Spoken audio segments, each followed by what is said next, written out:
Yo, it's effective immediately. I'm DJ Hed, and we got a special guest in the studio right now, hanging out. One of the homies, homegrown. Shout out to Chuck Dizzle. The homie Jay Worthy is here. What up, man? Head, it's been a long time coming. I'm happy to be here, man. Yeah, bro. Welcome to the new crib. Thank you. Thank you. Yeah, it looks amazing.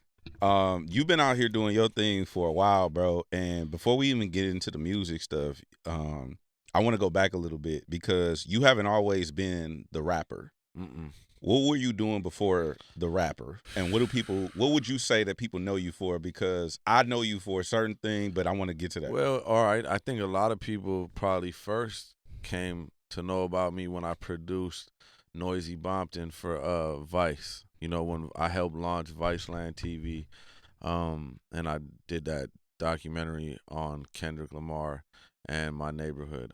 Before that, though, ASAP Yams had discovered me, and then DJ A-Track had put me out through Fool's Gold. So I was always kind of somebody that was always around music. Before it was me, I was trying to push Earl Swavey through the door, and I was mentoring the young homie, you know what I'm saying? And it was all about him, you know what I'm saying? And then when he went to jail, and then by the time he came out, my career kind of blossomed. So, I've always been kind of organically I don't know what you would say. Now they call it an A&R. I've always been, putting people together, when it came down to me, Cardo and Perico, Foreman G. Worthy, I thought that would be a good idea. Yeah. When I heard, me and Larry as best friends, my relationship with Alchemist, I put those two together.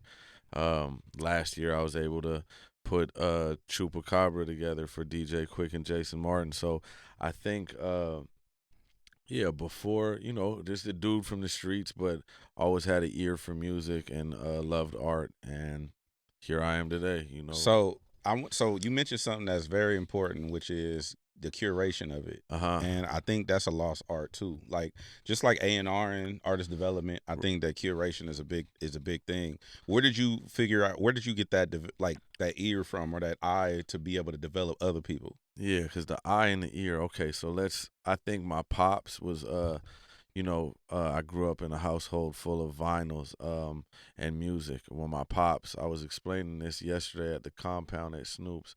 When my pops brought me to go buy Doggy Style on CD, he would make me open up this the insert, and he would be like, contains a sample of, and then he'd pull out the vinyl and be like, see, it's this George Clinton record here, or, you know what I'm saying? He got you early. So, and then same with film, just on the Spike Films early, and just showing me cinematography.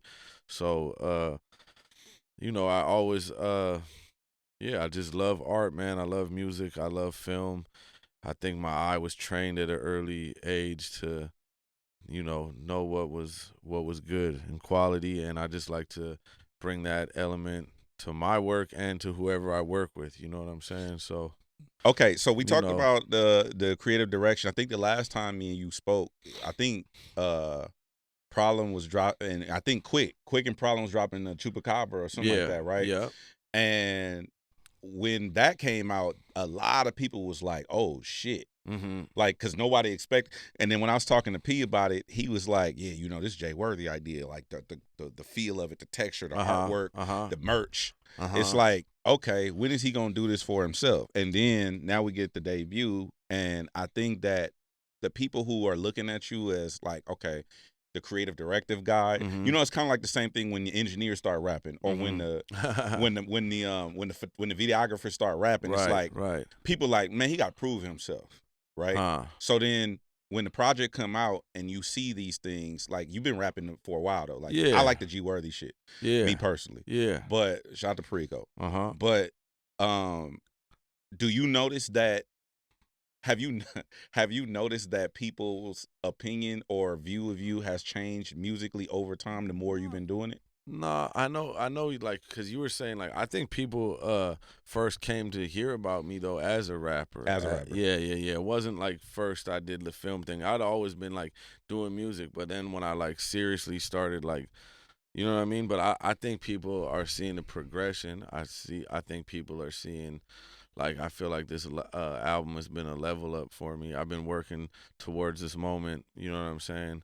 I feel like it takes 10 years to really like make it in something. So now, you know, with all the things that I have under my belt, you got to think like, look who co-signed for me. It started with Yams, then it was A-Track, then it was Alchemist, then Griselda put me in as the only West Coast member. You know what I'm saying? Like this is like serious lineage right here. Then Dot and PG Lang and Hit Boy and the list goes on. So people looking at it like, man, he's respected by all the greats, and now it's time for me to show y'all a real body of work and what I can do. And you know, and like you said, just I've always had my hand in streetwear. You know what I'm saying? Early on, you know, and I've been embraced by like the skateboard culture heavily. That's why on this album I did a collab with Huff. That's why I went to New York and did a collab with Awake, which is probably like the hottest streetwear company right now. And so it's just, I think people are paying attention now, so they can, you know, like they putting it together and being like, oh, okay. But it's always been that though, you know. Yeah. That's. So what made you drop a project and then drop another one the next month? It's a double album. I felt like what the fuck? Well, I did it 2 weeks in between, but I just, you know, I come from that era Head where it's like I wanted to pay homage to the double disc. I loved All Eyes on Me. I loved Life After Death. I loved E40, Element of Surprise. And I just felt like, all right, well, everybody knows me for having collaboration albums. Me and Larry June, me and Currency, me and Al, me and Harry Fraud, et cetera, et cetera. DJ Fresh. DJ Fresh. Shout outs to DJ Fresh, Dame Funk. You know what I mean? I wanted to just give them a real studio album. This is the first time I was able to put out a studio album, and I think we're in a streaming era where people consume things so fast that, you know, it's like, look at Justin Bieber. What's he putting out, 3 albums or something like that? I'm just keeping up with the times. But for me, I love that album. It's also, the album is a concept album. It was, the aesthetics come from one of my favorite movies, Once Upon a Time in America. And that was a long movie. It's like 4.5 hours, you know. So I meant people to listen to the album as an entire thing, but who am I to give y'all 30 songs to listen to at once? So I broke it down into 2 discs, and that was the thought process in staggered release. Yeah. So before I did into my 2 picks, what I respect about you is, even though like I know what my reputation is, I know that people think I'm an asshole, people think I'm critical. Like I'm well aware. You never took it personal when I would tell you what I would think about records. Like never. And then even when I remember one time we was on the phone and I was telling you what I thought you should do, you was like, you know what? I'm cool on that shit, bro. Like I'm trying to go over here and get this bag over here. And I was like, damn. I really respected that, just because a lot of people put music out with no direction. Right. They just spray and pray, like hoping they hit something. And it's like, no, you very intentional about, no, I don't even care about that over there. I'm trying to go over here and do this. And so for me, that was really a breath of fresh air when you told me that. Because a lot of motherfuckers just be out here randomly doing stuff. It gave you like an understanding of what I'm about and like how I move and what lane I'm in. You know, I don't, like I said, man, New York was the first to embrace me. I've always came in with a different sound that people might not have understood, and it take time when you doing something, when you take the road less traveled for people to catch on, you know what I'm saying? But when you do it your own way and you stick to your guns, if you know that it's the shit, and you happy with it and you do it because you love it, eventually people will fuck with it. Unless you just trash, then I don't know. You know what I'm saying? So the jump with Wiz and OG's, that's one of them. You like that one? Yeah. And then obviously the 6 in the morning flip with Ice-T. Oh yeah. Bix in the morning. Yo, Ice-T don't fuck with people, bro. Yeah. So I only know 2 people that have an Ice-T feature personally. It's you and G Malone. Okay, so check it out. My whole album is like, I'm big on this. I only really like rock with my friends and like people that I know that I have personal relationships. People don't know about this, but like at least when I work, I've never paid for a beat. I've never paid for a feature in my life. This is all done organically, and that's just kind of how we operate in the world that I work in. That Ice-T record, I can't front. I've never met Ice-T before.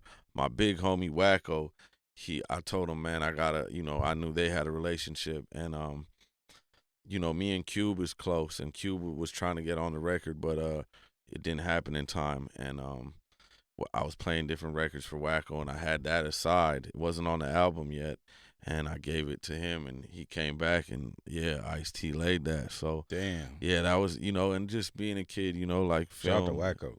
Yeah, watching. New Jack City and Breaking and all the shits. You know what I'm saying? It's just that's Ice-T, man. There ain't no gangster rap without Ice-T. You know what I'm saying? Ice-T is 101, bro. 101 for sure. I think there was another song. Oh, the collaborations were interesting to me. Did you already have in mind that you like these people, or was it more like did you already know like I'm gonna put these people together, or was it just like it came together? Because these pairings are kind of I'm gonna just tell you a couple. Yeah. Spice One and Bun B. That was fire to me. Okay, and then you got J305 Be Legit. Yeah. And then you have hold on, let me go to this other one. Hold on, let me go back to the first one. It was 3 of them that I was like, what the hell? Hold on.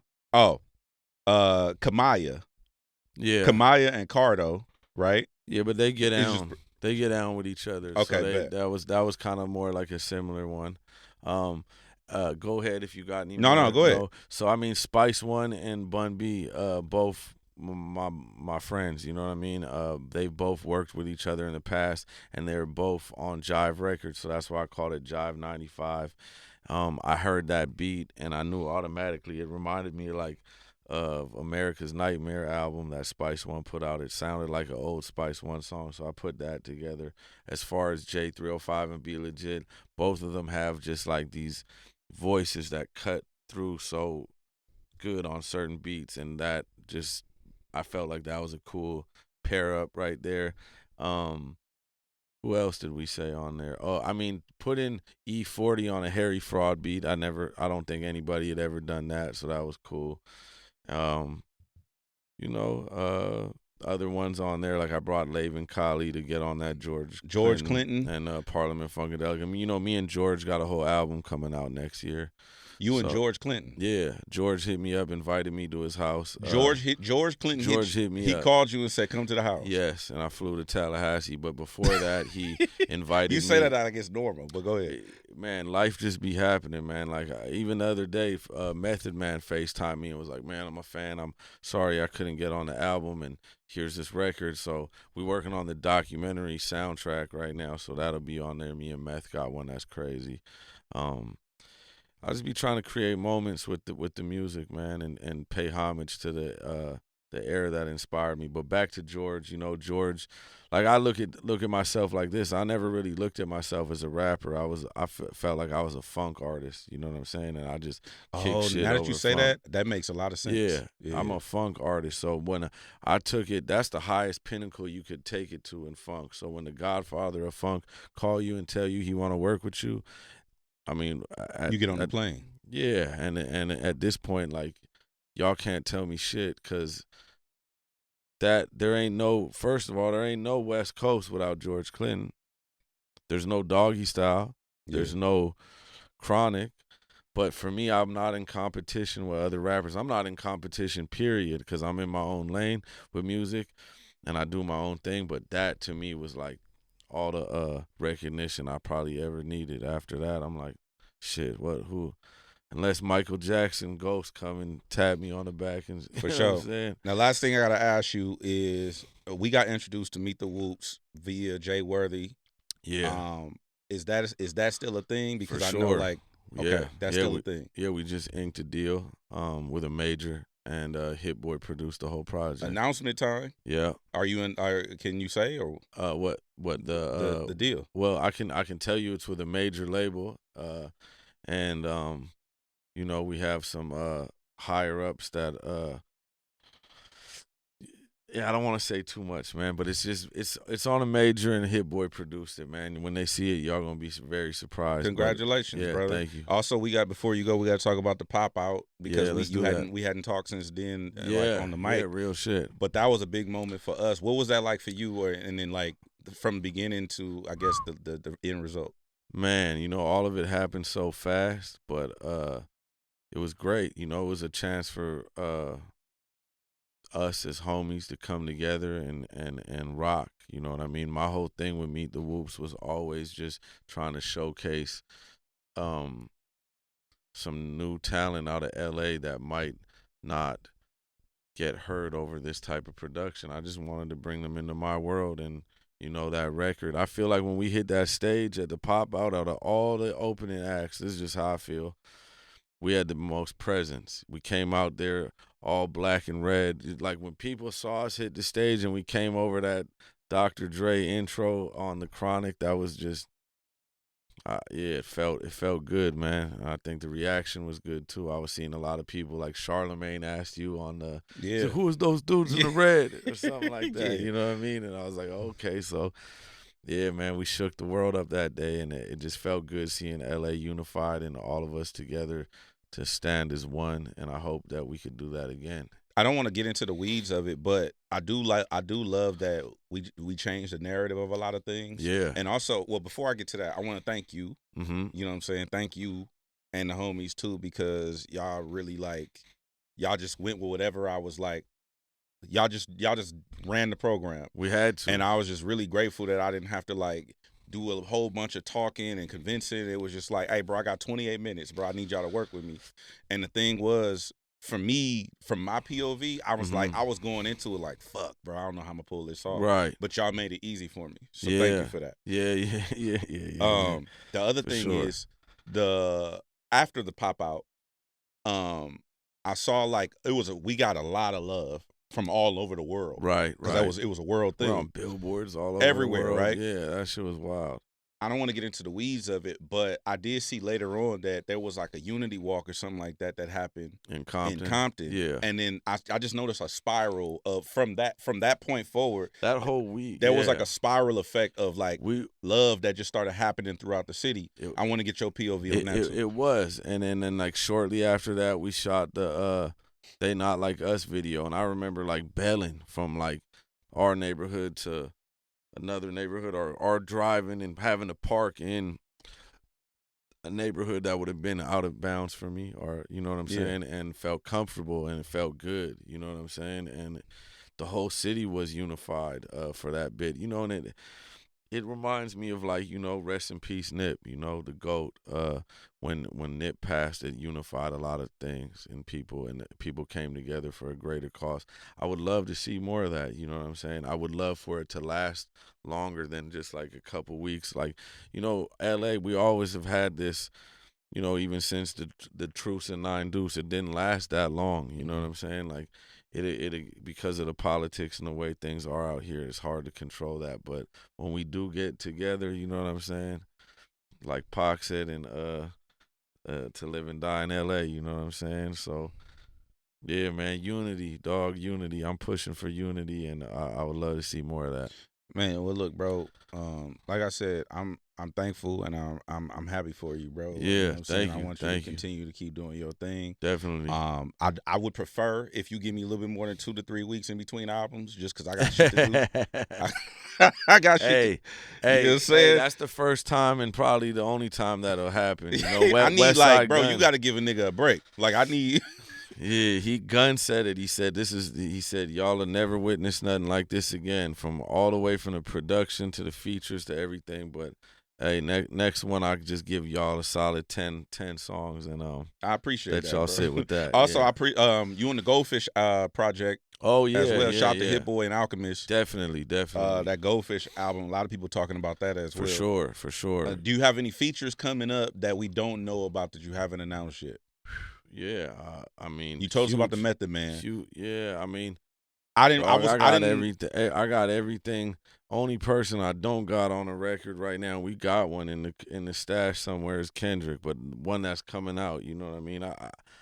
Anybody that I've ever wanted to work with, I got shit coming out with, from the legends to the young dudes. So next year, if they thought this year was big, this next year finna go even more stupid. That's what's up. Who is Jay Worthy paying attention to that's not affiliated with Jay Worthy? Like, who's the person that you listening to their music, checking them out? Just give him a shout out real quick. There's a cat out of my section. His name's Picasso. He's super talented, man. And it's not what you would expect coming out of Compton. So I encourage everybody to go check out Picasso. Picasso. Picasso, Vicasso. For sure. Well, Jay Worthy is here. Once upon a time, man. The doc on the way. When we got a date? We don't. It's in the middle of getting edited. So coming soon. Coming soon. All right, Jay Worthy is here. It's effective immediately.